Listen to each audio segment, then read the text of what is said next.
Assalamualaikum warahmatullahi wabarakatuh. Perkenalkan, nama saya Rosa Rosandria. Di sini saya akan menyampaikan sampling dan testing of tropical residual soils. Pengambilan sampel dalam pengujian merupakan prasyarat dalam menentukan indeks dan sifat keteknikan tanah. Proses pembentukan tanah residual tropis sangat berbeda dengan pembentukan tanah sedimen. Tanah-tanah ini terbentuk secara in situ oleh pelapukan kimia batuan yang dalam, biasanya di iklim tropis. Tingkat pelapukannya sejauh mana struktur asli masa batuan hancur bervariasi dengan kedalaman dari permukaan tanah. Beberapa komponen dihilangkan sebagai akibatnya, biasanya meninggalkan endapan berbasis tanah liat. Faktor ini menyebabkan perilaku dan sifat kedua tanah tersebut berbeda. Selain itu, perilaku dan sifat tanah residu tropis juga bervariasi berdasarkan lokasi dan formasi geologi, lingkungan sekitar, dan iklim.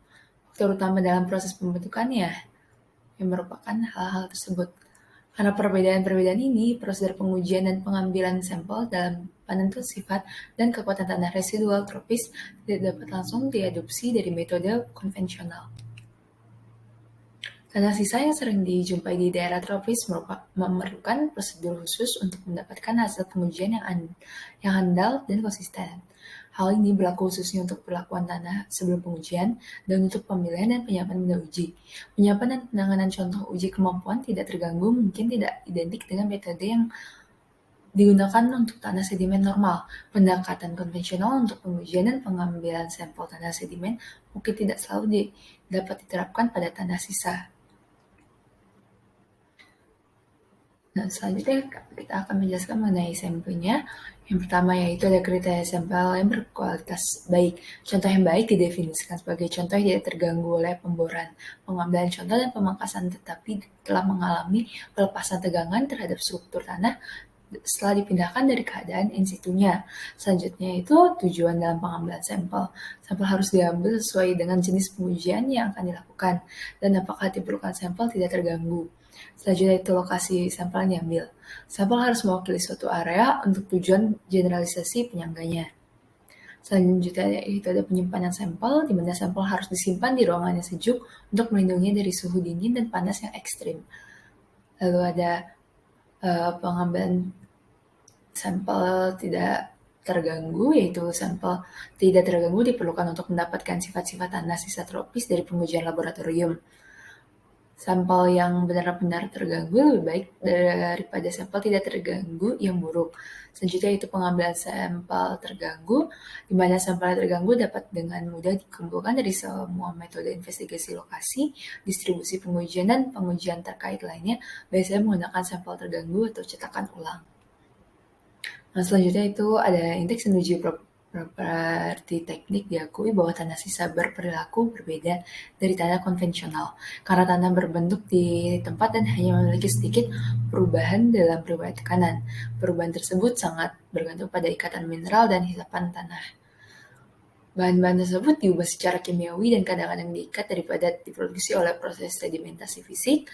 Bahan dalam bahaya kasus tidak jenuh menentukan tekanan air pori negatif atau hisap tanahnya, lalu ada kesulitan dalam memperoleh sampel tidak terganggu berkualitas tinggi. Dalam bahan ini mungkin memiliki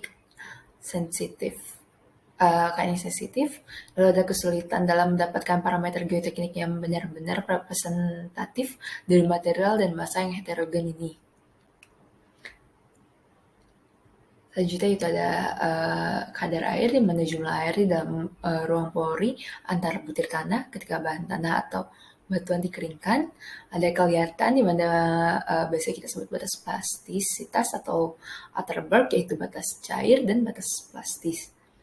Lalu ada penyusutan, di mana indikasi kapasitas intrinsik untuk menyusut atau membengkak, distribusi ukuran partikel, menentukan kisaran partikel tanah dalam masa sampel tanah dengan tindakan pengayakan.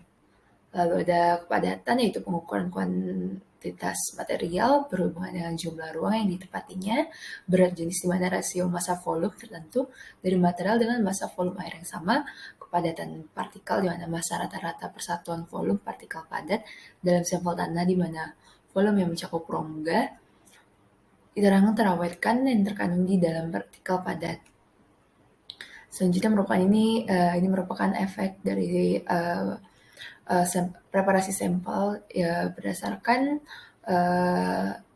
size partikelnya pada distribution test berdasarkan Fuchs 1997.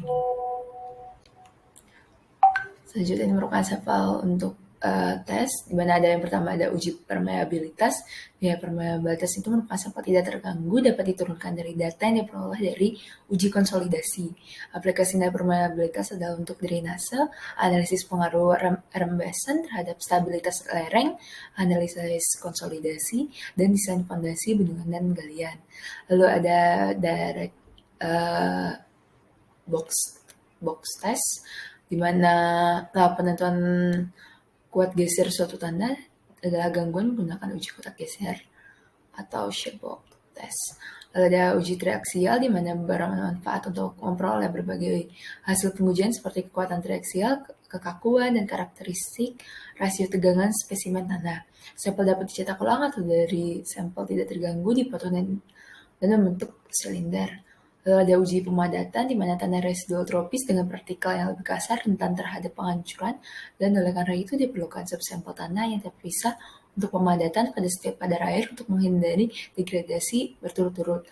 Lalu ada tekanan air pori dan uji hisap, di mana tekanan air pori negatif atau hisap matriks ditemukan memainkan peran penting dalam stabilitas lereng.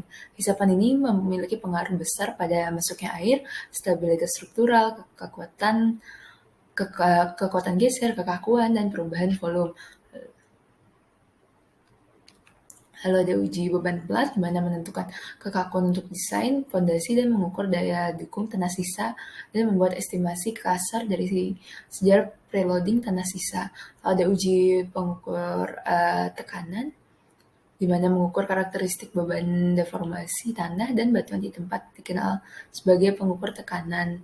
Pemadatan dan tes CBR merupakan tes di mana pemadatan digunakan untuk memadatkan tanah selama penempatan untuk meminimalkan konsolidasi pasca konstruksi dan untuk meningkatkan karakteristik kekuatan.